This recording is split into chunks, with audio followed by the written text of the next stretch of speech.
ಅಯೋಧ್ಯೆ ನಗರದ ಮಹಾರಾಜ ದಶರಥನು ಧರ್ಮಪರಾಯಣ, ಪ್ರಜೆಪ್ರಿಯ, ಶಕ್ತಿಶಾಲಿಯಾದ ಶ್ರೇಷ್ಠ ರಾಜನಾಗಿದ್ದರೂ ಅವರಿಗೆ ಸಂತಾನಲಾಭವಾಗದೆ ಬಹುಮನವಷ್ಟರಲ್ಲಿ ದುಃಖಿತನಾಗಿ ಇದ್ದನು.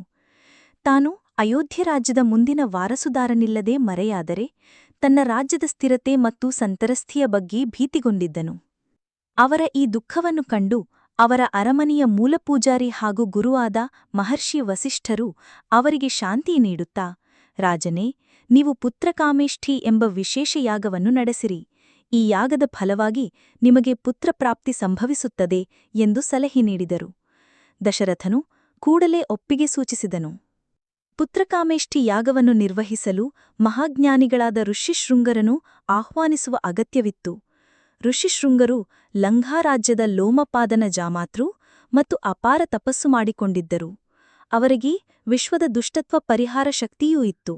ದಶರಥನು ಸಚಿವರನ್ನು ಕಳುಹಿಸಿ ಅವರನ್ನು ಗೌರವದಿಂದ ಅಯೋಧ್ಯೆಗೆ ಆಹ್ವಾನಿಸುತ್ತಾನೆ. ರಾಜಮಹಾ ಸಮಾರಂಭದೊಂದಿಗೆ ಅವರು ರಾಜಧಾನಿಗೆ ಆಗಮಿಸುತ್ತಾರೆ. ಯಾಗದ ಸಿದ್ಧತೆ ಮತ್ತು ಆರಂಭವಾಯಿತು. ಅಯೋಧ್ಯೆ ಸಮೀಪದ ಸರಯೂ ನದಿಯ ತೀರದಲ್ಲಿ ಒಂದು ವಿಶಾಲವಾದ ಯಾಗಶಾಲೆ ನಿರ್ಮಿಸಲಾಯಿತು. ಸಾವಿರಾರು ಋತ್ವಿಕಗಳು ವೇದಪಾಂಡಿತರ ಸಹಾಯದಿಂದ ಯಾಗದ ತಯಾರಿ ಆರಂಭವಾಯಿತು. ವಿವಿಧ ಧರ್ಮಾನುಕೂಲ ಕಾರ್ಯಗಳು, ರಂಗೋಲಿ, ಆಲಂಕಾರಿಕ ಮಂಟಪ ಮತ್ತು ಶುದ್ಧ ಆಹಾರ ವಸ್ತುಗಳೊಂದಿಗೆ ವೇದಿಕೆ ರಚನೆ ನಡೆಯಿತು. ಎಲ್ಲವನ್ನೂ ನಿಷ್ಕಲ್ಮಷವಾಗಿ ಸಿದ್ಧಪಡಿಸಲಾಯಿತು. ಯಾಗದ ಆರಂಭವಾದ ಬಳಿಕ ದಶರಥನು ತನ್ನ 3 ಪತ್ನಿಯರಾದ ಕೌಸಲ್ಯ, ಕೈಕೇಯಿ ಮತ್ತು ಸುಮಿತ್ರೆಯೊಂದಿಗೆ ಯಾಗಶಾಲೆಯಲ್ಲಿ ಉಪಸ್ಥಿತರಿದ್ದು ಯಾಗದ ಪೂರ್ಣ ಪ್ರಮಾಣದ ವಿಧಿವಿಧಾನಗಳನ್ನು ಅನುಸರಿಸಿದರು.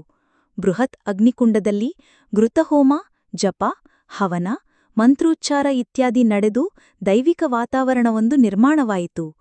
ಯಾಗದ ಅಂತಿಮ ಹಂತದಲ್ಲಿ ಅಗ್ನಿಕುಂಡದಿಂದ ಒಂದು ಪ್ರಕಾಶಮಾನ ದೈವಪುರುಷನು ಹೊರಬಂದು ಆಕಾಶದಿಂದ ಇಳಿಯುತ್ತಾನೆ. ಆತನ ಕೈಯಲ್ಲಿ ಒಂದು ಬಂಗಾರದ ಪಾತ್ರೆಯಲ್ಲಿ ಪಾಯಸ ಇರುತ್ತದೆ.